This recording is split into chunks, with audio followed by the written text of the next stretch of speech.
Hi everyone, good evening once again to our Berean Room live study. At tayo po ngayon ay nasa evening session naman. Ang tawag po natin sa evening session na ito ay evening deep study. Okay? So, habang tayo po ay mag-uumpisa, pwede nyo pong i-share ang ating live para po maraming maabot ng ating pong pangangaral at pag-aaral.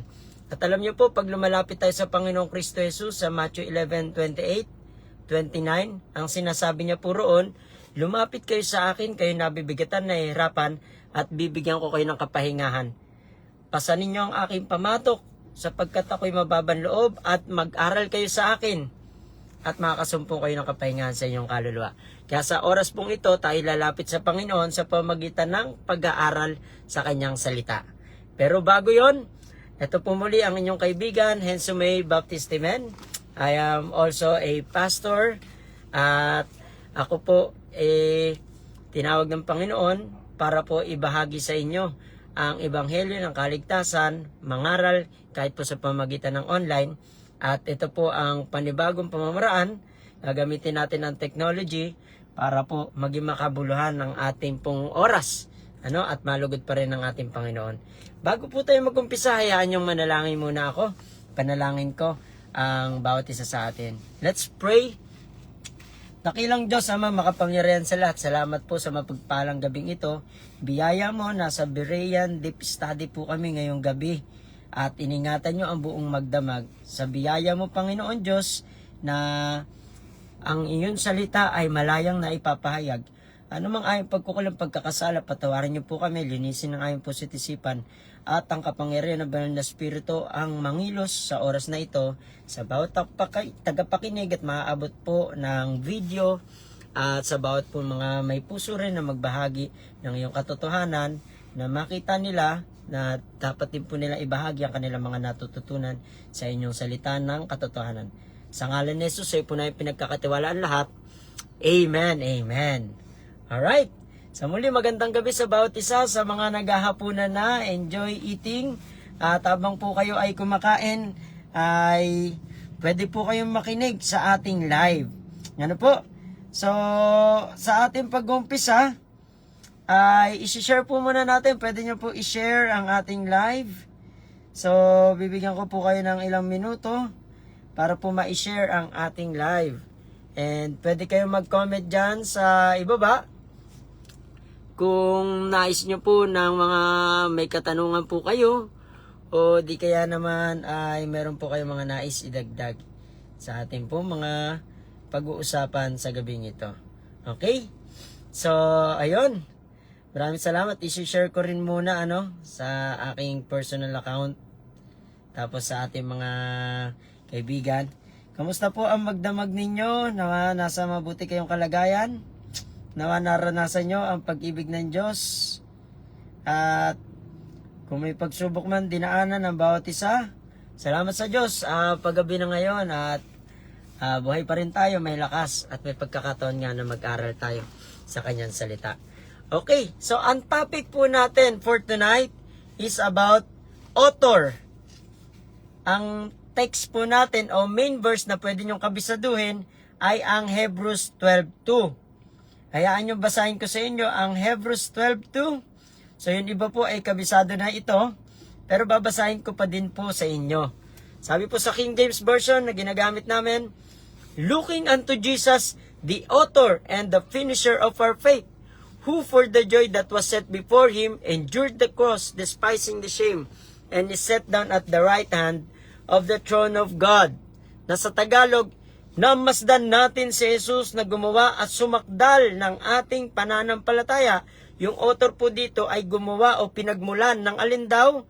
Ng ating pananampalataya. At siya rin ang finisher o tagasakdal, tagapagganap ng ating pananampalataya, na siya dahil sa kagalakang inilagay sa harapan niya ay nagtiis ng krus na walang bahala ang kahihiyan at umupo sa kanan ng luklukan ng Diyos. So hindi na po lingid sa ating kaalaman ang Diyos na makapangyarihan ng pag-ibig. Bahagi niya si Kristo Jesus, ikalawang persona ng nag-iisang Diyos, ay nagkatawan tao, bumaba rito, nakitulad sa atin. Palibasa, nasumpungan siyang walang kasalanan. Nagpakababa siya hanggang kamatayan, nagmasunurin. Pinakita sa atin ang pagiging anak ng Diyos. Kaya ang sino man tumanggap kay Kristo, binibigyang karapatan maging mga anak ng Diyos, na dapat nating tularan ang pattern of the Lord Jesus Christ, kung paano mamuhay ng mapagkumbaba, mapagbigay. Oo, ibinigay niya ang kanyang buhay. Si Jesus. Na ang sabi po rito, tignan natin masdan si Jesus. Kung may titignan tayo sa ating buhay Kristiyano, at kahit hindi nyo paputiyak ang kaligtasan nyo, may pagkakataon ka ngayon na isipin o tignan, pansinin naman ang Panginoong Kristo Jesus. Sa kasaysayan, pinatunayan na siya'y minsan pa namuhay dito sa mundo. Kapiling natin, pinatotohanan ang kanyang pagkapako sa krus at muling pagkabuhay ng 500 saksi at ng mga kapatid, ng mga Kristiyanong una sa Biblia. At hanggang ngayon na mga theologian na tayo rin naman ang nagpapatotoo sa Panginoong Kristo Jesus. Bakit natin siya mamasdan? Because He is the author. Siya ang pinagmulan. At may kinalaman yung word na author sa authority. Kasunod ng ating pag-aaral kanina, yung word ng authority ay may kinalamang malaki sa Panginoong Diyos natin.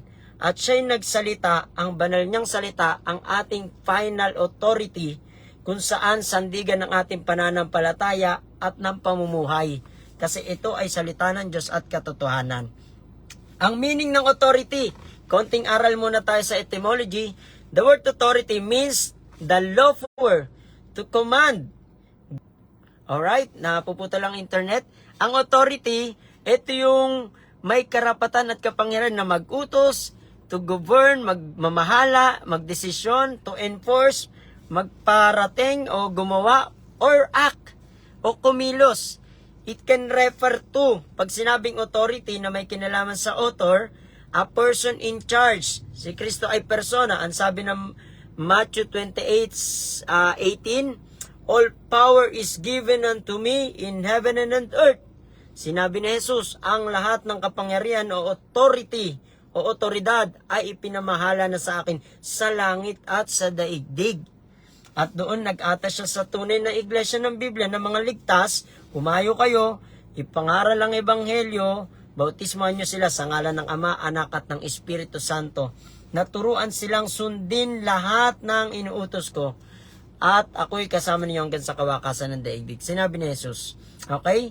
So sa Latin naman, ang authority ay auctoritas, meaning to influence, command, power, responsibility, or official sanction. At sa salitang auctor, meaning ay originator, founder, producer, o one who causes something to grow.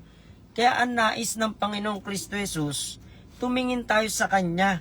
Kasi siya ang founder o producer. Sabi po roon, looking unto Jesus, the author, the source of our faith. Sa Kanya nagmumula ang tunay na pananampalatayang nagdudulot ng kaligtasan sa pamamagitan ng pananampalataya mo kay Kristo. At siyang magpapasakdal, magpapaganap ng pananampalatayang nagtatagumpay. Faith is the victory that overcometh the world. May paghihirap ka, may pagsubok ka, may panunukso ng kaaway na ginagawa sa buhay mo, may kalungkutan kang dinaanan, may pagdamdam, may sakit ba tayo? At tumingin po tayo sa Panginoong Kristo Jesus kasi siya ang pinagmumulan o author at gumawa ng pananampalataya natin. At sabi po ng 1 John 5:4, this is the victory that overcometh the world, even our faith. So yung pananampalatayang mula kay Kristo Jesus na nagmumula rin sa salita ng Diyos, sa kanyang salita mismo, ay mahalaga na isipin at tignan natin ang pinagmulan nito. Walang iba ang Panginoong Kristo Jesus, the author and finisher of our faith. So pag sinabi ring authority, aguere, to increase or to make grow or to enlarge. Ang core idea naman ng authority pagdating sa biblical na aspeto, and linguistic study, hindi po ito tumutukoy sa control. Yun lang ang control, yung talagang inaalis yung kalayaan, hindi po ganun. True authority carries the idea of rightful leadership, yung karapat-dapat na pamamahala. Responsibility, kaya po kung sino yung may authority, siya yung karapat-dapat mamahala at may tamang responsibilidad. And accountability, handa siyang managot.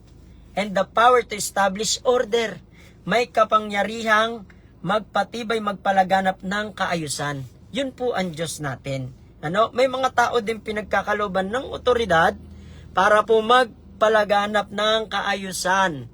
Yun po ang real authority. Real authority is someone given the right to guide, protect, build, and govern. So, in linguistic study po yan.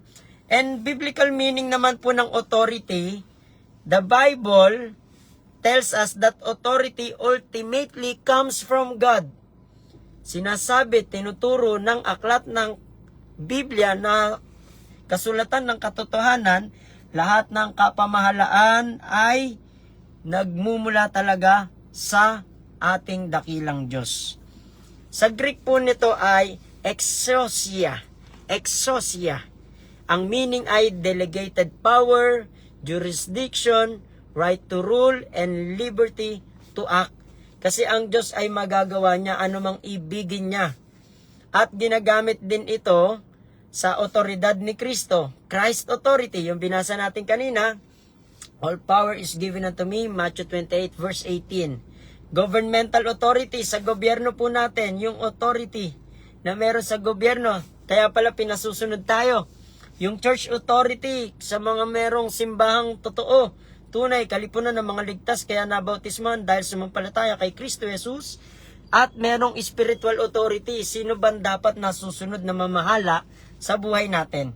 Sinabi po na Matthew 28:18, paulit-ulit kong sinasabi, sabi ni Jesus mismo, all power is given unto me in heaven and in earth. The word power there is exousia. Ang meaning po niyan ay authority. Kaya kung sinong dapat masunod sa buhay natin, nangangalaga sa atin at gumagabay sa atin, walang iba kundi ang Panginoong Kristo Jesus mismo. Kaya pala tinatawag na tayong Kristiyano. Ibig sabihin, tagasunod ni Jesus. Nung tinawag mo siya, tinanggap mo siyang Panginoong, tagapagligtas at Diyos ng buhay mo, ibig sabihin, susundin mo siya. Susundin mo si Jesus. Maraming bulaan na nagsasabi, tagasunod ako ni Jesus. Pero pag naghihirap na, hindi na makasunod kay Jesus. Pero pag may nang-aaway, nang-usig na sa kanya, hindi na sinusunod si Jesus. O di kaya naman may mga labahan, o di kaya naman kinakapos, o di kaya naman nalulungkot. Wala na yung otoridad ni Jesus sa buhay niya, nakalulungkot. Pero ang totoo, kapag nagpapasakop tayo sa otoridad ng Panginoong Jesus, magagawa mo pa rin siyang sundin at nagtitiwala ka sa kanyang perpektong pamamahala, hindi kanya pababayaan kasi ang sinabi niya sa Mateo 11:28, di ba? Bibigyan ka ng kapahingahan, papasanin ka ng pamatok at ito'y magaan na pasan. Ibig sabihin, magiging magaan ang buhay mo at may kapahingahan. Pangalawang kahulugan sa Greek ng authority ay kurios. Kurios. Ang meaning ay Lord, Master, Supreme Authority used for Jesus Christ as our Lord. Kaya pala kurios ang pantukoy din kay Kristo na Panginoon kasi siyang dapat na masusunod at mataas na otoridad sa buhay natin. Kaya nga pagka minsan kahit may mga taong nakaluklok at may otoridad, kapag hindi na sa tama at hindi sang-ayon sa salita ng Diyos, we ought to obey God rather than men. Di ba? Kapag may mga tao, pinagbabawalan na kayong maglingkod sa Diyos, magsamba sa Diyos, o di kaya mangaral sa salita ng Diyos, huwag na maniwala sa Biblia, siya po ay kumakalaban sa supreme authority of our Lord Jesus Christ. Sa biblical na prinsipyo, bakit mahalaga ang author na may kinalaman sa authority? Pinagmumulan siya ng otoridad. Yun po ang ibig sabihin, si Kristo na author ng ating pananampalatayang pinagmumulan. God established authority, number 1, for order. Para po sa kaayusan. Kaya po, kung gusto ng Kristiyano o kung sino man tao masaayos ang kanyang buhay o ang kanyang pakikipagrelasyon o paghahanap buhay, pagtatrabaho o mga pag-aaral, kinakailangan mong kilalanin ang otoridad ng Diyos. And Jesus Christ is the author na pinagmumulan ng ating pananampalataya. Para alin? Para masaayos ang buhay mo. Huwag ko kayong magtakan, naguguluhan tayo sa pamumuhay kapag hindi nagpapasakop sa otoridad ng Diyos, nawawalan ng kaayusan, nagkakaproblema, nagkakasala, napapahamak. Kaya mahalaga pala naman, kilalanin natin si Jesus, tanggapin mo siya bilang Panginoon Diyos, tagapagligtas, at magkakaroon ka ng ganap at tunay na pananampalataya at magagawa mo ng magpasakop sa kanyang otoridad. Kung ayaw ng Panginoong Hesus, naglalasing ka, abay masusunod ang Panginoong Hesus. Kung ayaw ng Panginoong Hesus, adik ka pa rin sa vape o marijuana o chonke o mga sigarilyo man yan o ano man pausok, ang Hesus ang masusunod na Panginoon mo sa buhay mo. Yun ang ibig sabihin. Bakit mahalagang kilalanin ang author of our faith na merong authority sa buhay dapat natin? Because it gives us protection. Ito'y pag-iingat po sa atin upang di na mapahamak, upang di na maligaw, upang di na masakmal ng umaatungol na leyon na demonyo at ikaw ay mapalayo sa kanyang kawan o kalipunang totoo na binilang banal niyang dugo. It gives us protection. Kaya nga sa mga pamilya, mamaya dadaanan natin Pag ang magulang na binigyan ng Diyos ng otoridad ay pinakikinggan at sinusunod ng mga anak, o napoprotektahan ang buhay ng mga anak, nagtatagumpay, napagpapala ng Diyos. Number 1, it gives us order, it gives us protection, and number 3, it gives us justice. Kapag ikaw po ay nagpapasakop sa author of our faith na merong authority, and that is Jesus Christ the Lord, you will receive justice, ang hustisya. Kaya nga sinasabi ng Panginoong Hesus, kung may nanguusig ng aapi, nang gagamit sa inyo, pray for them which despitefully use you and persecute you. Love your enemies. Do good. Gawan mo pa ng mabuti. Kapag magpapasakop ka sa makapangyarihang Kristo Jesus na merong otoridad dapat sa buhay natin, matatanggap mo ang hustisya. Hindi ka nagagawa ng masama, hindi ka nagagante. Hahayaan mo lamang ang Panginoong Kristo Jesus. Ngayon sa mga pastor na merong otoridad sa church, maraming pagkakataon, inuutusan kami ng Panginoon. Gamitin ipataw ang hustisya. Tatandaan nyo po, ang awa ng Diyos ay naigagawad sa nagpapakumbaba at nagsisisi, ngunit ang hustisya naman ng Diyos sa nagmamataas, nagmamatigas, at hindi nagpapasakop sa otoridad na mula sa Diyos na iginawad sa kanyang mga tapat na lingkod. Ano po? So, it gives us justice. Gusto mo ng hustisya, hindi tama ang pagtrato sa iyo sa trabaho o sa paaralan o sa labas, masunod ang Diyos sa buhay mo. Magpasakop tayo sa Kanya. Alright? And number 4, it gives us discipline. Nais ng Diyos ng otoridad niya na ating pong hinahayaan sa buhay natin para po bigyan tayo ng tamang discipline. Yung discipline it is the way you live your life. Disiplinado ka, aral ka. Tignan nyo po yung mga sundalo na trinain, tinuruan, nahubog, pumasa sa mga pagsisiyasat, pagsusulit at pag-iensayo. Sila po ay disiplinado. Marunong gumalang, sumasaludo ka agad, talagang hindi susuko, kahit may kalaban, kahit may hirap, may gutom, disiplinado. At alam nilang sumunod sa chain of command, kinikilala nila ang merong otoridad o sino ang commander-in-chief nila. Din ang Kristiyanong nagpapasakop sa otoridad ng Diyos. Malalaman mo, alright, malalaman natin ang disiplina ng buhay natin pagka ang otoridad ng Diyos hinahayaan natin. Ano po? And number 5, ang salita ng Diyos pinapahayag sa atin na si Jesus ang author o pinagmumulan ng pananampalataya na siyang merong kapamahalaan at otoridad na tayo ay magpasakop. Bakit dapat magpasakop tayo sa otoridad ng Panginoon Diyos sa pamagitan ni Kristo Jesus? It gives us spiritual leadership. Sa ating spiritual na buhay, di ba, nanghihina po tayo, minsan hindi na nakapagpapatuloy, minsan hindi natin makita yung magandang plano ng Diyos, nabubulag tayo ng mga bagay sa mundo, o ng mga material na nais natin, o mga makalaman na pagnanasa, di ba? Pero pag ang otoridad ng Diyos ay hinahayaan natin sa buhay natin, it leads us, pinapatnubayan tayo, ginagabayan tayo, at nagiging maganda ang buhay natin. Halimbawa po ng spiritual leadership ng Diyos sa pamilya.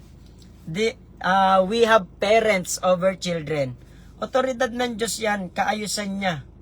Merong kaayusan kapag sa pamilya ang mga anak, kinikilala ang Diyos na nag-uutos, mga anak, sundin ninyo ang inyong mga magulang, igalang nyo sila, at haba ang inyong buhay.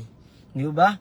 Ang mga magulang naman kapag nagpasakop sa authority ng Diyos na nagsasabi, mga magulang, train up a child in the way he should go, and when he is old, he will not depart from it. Turuan nyo sa kanila ang tamang landas. Wala nang iba si Jesucristo na siyang tama, daan. He is the way, the truth, ang katotohanan. Ano po? Ituro sa kanila.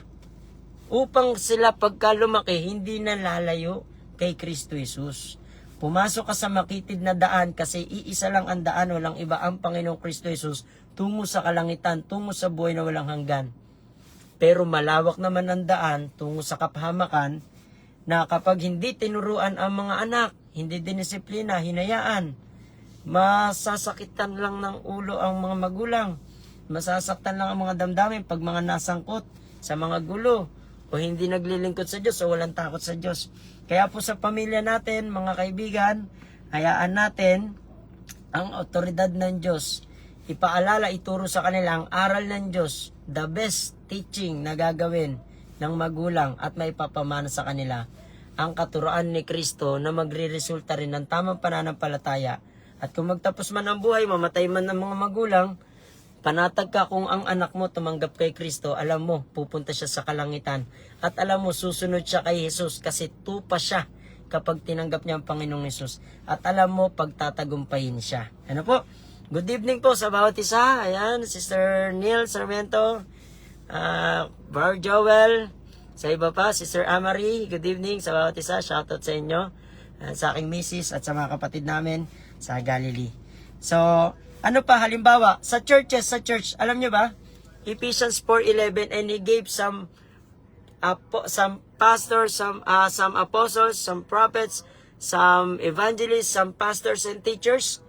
Ang Diyos na mabait, nagbigay sa church na totoo ng mga pastor, evangelista at mga tagapagturo.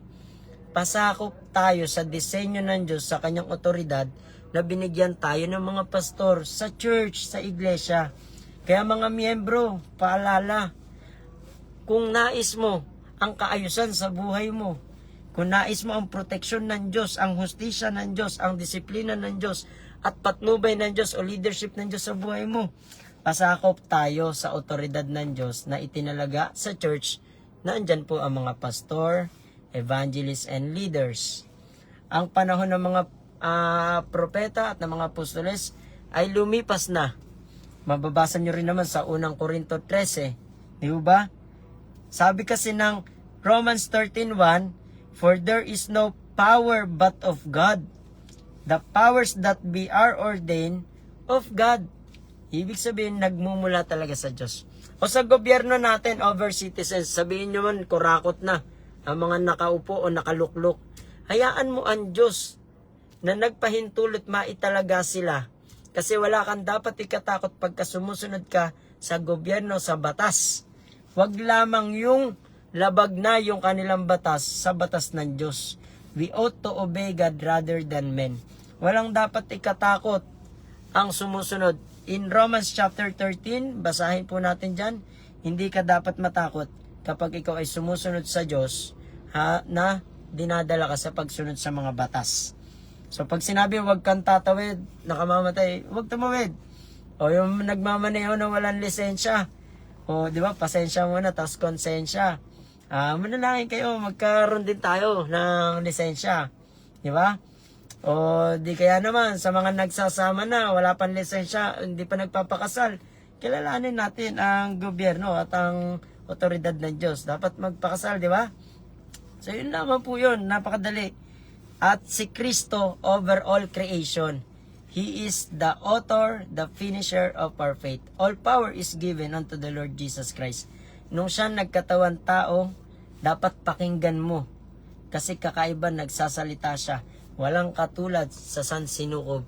Kasi siya ay Diyos na nagkatawang tao. At di lang yun, minahal ka niya, namuhay ng perpekto para sa atin. Nagsakripisyo doon sa krus. Ipinaako sa kanya ang ating kasalanan nung siya'y pinako. Namatay, dumanak ang banal na dugo ng Panginoong Kristo Jesus. Katunayan ng ating pag-ibig, banal na dugo na kayang tumubos sa kasalanan ng sangkatauhan na maghuhugas ng iyong kasalanan. Sabi ni John the Baptist, "Behold, the Lamb of God which taketh away the sins of the world." Hindi po ang tradisyon, hindi ang relihiyon, hindi ang simbahan o grupo, hindi ang iglesia o anumang mga kalipunan, hindi ang sarili mo, kundi si Kristo Jesus ang nagkaalis ng kasalanan ng sanlibutan. Hindi ang pagpipinitensya, hindi pagrorosaryo. Napakalinaw sa Biblia niyan. Kaya kung may Kristo Jesus kang tinanggap sa buhay mo, dapat siya ay patuloy na tignan mo. Mag-focus ka sa Panginoon. Kasi sa Kanya magiging sakdal, ganap, titibay, lalago ang ating pananampalataya. Ang kinaibahan ng kapangyarihan at otoridad, ang kapangyarihan, this is ability to act. May kakayanan ka. Ang authority naman, right to act, yung karapatan mong kumilos, gumawa. Kung ikaw ang nabigyan ng otoridad, ikaw ang gumawa, ikaw ang kumilos. Pero may power ang bawat isa, minsan ability to act. Ang power, tumutukoy din siya sa strength, kapangyarihan, lakas. Ang authority naman ay legitimacy. Legit na si Jesus ang dapat sinusunod at masusunod. Anak siya ng Diyos nung siya nagkatawan tao, nakilala ng mundo, nakilala rin natin, tinanggap natin. At sa pamagitan ng pagiging anak niya, tayo ay nagiging mga anak din ng Diyos. Ano po? Ang power ay force o puwersa. Ang authority ay lawful permission. So ito isang ayon sa batas. Can be abused ang power, naaabuso yung kakayanan. Pero yung authority should be accountable. Kung sino man yung binigyan otoridad, siya'y may pananagutan. Example, yung magnanakaw may kapangyarihan siya sa armas. Pero ang police officer, ang police lamang ang may otoridad under the law. Na di lamang may armas, kundi magpataw pa ng hustisya. Siya ang may authority. Pero may power pa rin naman ang kriminal sa kanya pong gagawin. Ano po yung mga words na related sa authority? Nandiyan ang author, authorize, authoritative, and authorization. And all come from the same root idea, someone who originates, establishes, or validates something. Sa spiritual na aspeto, lagi nyo pong tatandaan, ang tunay na otoridad sa Diyos ay laging konektado sa katotohanan. Ang may otoridad sa buhay natin, ang Diyos, sapagkat siya ay totoo, ang salita niya ay katotohanan. Kaya naman, kapag tayo namumuhay sa katotohanan, nasa otoridad tayo ng Diyos. Konektado tayo sa Kanya. At konektado rin ang righteousness sa totoong otoridad. Kapag nagpapasakop tayo kay Kristo sa Kanyang kapamahalaan, namumuhay tayo sa katuwiran. Kahit uso na, laganap na ang ayaw mamuhay sa katuwiran. Hindi namumuhay o lumalakad ng matuwid. Parang gegewang-gewang ang lakad, spiritually, figuratively speaking. Hindi namumuhay ng matuwid, hindi lumalakad ng matuwid. And humility, may kinalaman ang tama at tunay na otoridad sa pagpapakumbaba. And last is service, naglilingkod ang mga tao na nasa ilalim ng tunay na otoridad. At walang iba, ang Diyos, ang ating otoridad, ang author o pinagmumula ng ating pananampalataya. Nababalikan natin ang kanyang salita. Tingnan natin dito. Nasa kagalakan, si Kristo Jesus nang siya nagkatawan tao, tignan mo. Sumakdal masdan natin si Jesus na gumawa at sumakdal ng ating pananampalataya na siya dahil sa kagalakang inilagay sa harapan niya, nagtiis sa krus. Kaya ang nagpapasakop kay Kristo, kinakaya niya rin magtiis. Naniwalang bahala ang kahihiyan.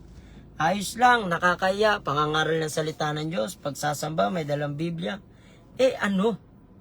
Kung nagaganap naman sa iyo, yung pagpapasakop sa otoridad ng Diyos. Diyos naman ang bumubuhay sa iyo, Diyos naman ang nagligtas sa kaluluwa mo nung tinanggap mo si Jesus. Diyos naman nakakaalam ng bukas mo. Diyos naman ang kaya mag-ingat sa iyo, magpasaayos ng buhay mo. Di ba? At panghuli, sabi pa po rito, despising the shame. Hinamak niya yung kahihiyan. Niwalang bahalang kahihiyan at umupo sa kanan ng luklukan ng Diyos. Makikita natin na kahit siya nasa katawang tao, naroon ang otoridad, nasa kanya ang kapamahalaan, at siya ay basbasado ng ating Diyos Ama kasama ng Espiritu. Yan po ang anak, ang Panginoong Kristo Jesus. So, consider Him that endured such contradiction of sinners. Pansinin mo, isipin mo rin naman, pinagtiisan niya yung pagyurak sa kanya ng mga makasalanan, na lest ye be wearied and faint in your minds. Baka kasi manghina kayo at manglupaypay. Isipin mo muna si Jesus. Hindi siya nanghina at nanlupaypay para sa iyo, para kailigtas. Kaya sa oras pong ito, sa gabi pong ito, simple lang ang nais ng ating pinag-aaralan ng ating Panginoon Diyos. Dahil po tayo ay nasa authority ng Diyos, nasa ilalim ng kanyang otoridad, tinuturo niya na magkaroon tayo ng servant leadership. Pinagkalooban ka ng karapatan, otoridad, kapangyarihan na maging anak ng Diyos. Bilang anak ng Diyos, tularan natin si Jesus. Nagmasunurin hanggang kamatayan. Nagpakumbaba, hindi nagyabang. Nagbigay, ibinigay niya ang kanyang buhay. Tayo bilang mga tao, in Mark chapter 10 verse 45, for even the Son of Man came not to be ministered unto, but to minister. Naglingkod nga si Jesus, maglingkod rin po tayo mga kapatid ko kay Kristo. Maglingkod tayo sa Diyos, sa pamamagitan na naglilingkod ka sa bayan, sa pamilya mo, sa katrabaho mo, naglilingkod tayo sa Diyos. Tatandaan mo, ang Panginoong Jesus na naparito, na siyang nagsasabi at nag-uutos, pinaglingkuran ko kayo, ginawa ko ito sa inyong kapatid, mangaglingkuran kayo sa bawat isa. So yun po ang nagiging resulta o epekto sa atin ng pagpapasakop sa authority ni Kristo Jesus. So ma-enjoy mo ang kaayusan, ang proteksyon niya, ang hustisya, ang discipline, maayos na buhay, binagong buhay, at ang leadership ng Panginoong Jesus. He is our good shepherd. Our good shepherd giveth His life for us. So tayo, hindi naman tayo hinihiling ni Jesus na mamatay para sa Kanya. Ang nais niya na lamang, mabuhay tayo ngayon para sa Kanya. Alright, so sa gabing ito, tayo po ay manalangin. Dakilang Diyos Ama, makapangyarihan sa lahat, salamat sa iyong salita na pag-aralan namin, the author of our life na pinagmulan ng buhay namin, the author of our faith, the author of our family, the author of all good things, lahat na mabuti, ikaw ang pinagmulan, dakilang Diyos. At Panginoong Kristo Jesus, na pinagsasakdal mo ang aming pananampalataya, pangyarihin niyo po ito sa bawat isa. Tulungan niyo po kami sa biyaya mo na laging ituon ang aming atensyon sa iyo, ang aming pag-ibig, at kami po ay magaling, mahusay sa pakikinig ng iyong salita na aming gagawin kung dalhin mo man kami sa mga pagkakataong mahirap, sa mga pagkakataong malungkot, sa mga pagkakataong hindi uso, at sa mga pagkakataong Panginoon Diyos na nasasaktan kami. Tulungan niyo po kami na laging tumingin po sa iyo, na niwalang bahala mo ang kahihiyan, pinagtisan mo ang krus, at ikaw po ay itinanghal na luklok sa kanan ng Ama. At ganun din po sa bawat isa sa amin, itataas mo kapag nagpapakumbaba. Salamat sa bawat isa, pagpalain mo ng magandang buhay, spiritual. Sa mga hindi pa po nakakatiyak ng pagpunta ng kalangitan, dalangin ko, kilusin mo ang puso nila na magdesisyon, na magsisi sa kasalanan, na humingi sila ng tawad, tanggapin ka Panginoong Hesus bilang Panginoong Diyos sa tagapagligtas sa puso nila, at mag-umpisa yon, susundin ka nila sa inyong kalooban. Dakilang Diyos, ingatan niyo po ang bawat isa, ilayo sa aksidente, sa mga sakit, at pagsaganahin niyo po kami. At yun naman ang nais mo, na parito ka para kami bigyan kami ng buhay at kasaganahan nito. Salamat po sa iyo po namin pinagkakatiwala ang masarap na pahinga at gisingin niyo po kami na maaga. Sa ngalan ni Kristo Jesus na aming tagapagligtas. Amen. Amen. God bless you. Shoutout po. Salamat Sister Chrislyn, Ellen, Brother Joel, Sister Neil. Hindi ko na makikita yung iba. Pero masaya po ako at nariyan kayo. I-share nyo po yung live na ito, hindi masama. At para marami pa nawang maabot ng pangaral na ito. At ipanalangin nyo po, lagi tayong bigyan ng panahon, pagkakataon ng Diyos. Searching the scriptures daily, kagaya ng mga Berean. That's why this program is called Berean Room Live tonight. So bukas po ulit today, kita-kits po tayo. Kung may katanungan kayo, huwag kayong mahihiya. Kung may nais din makipagdiskusyon o makipag-usap, talakayan, huwag po kayong mahihiya. So bukas po tayo. At kahit sa ibang mga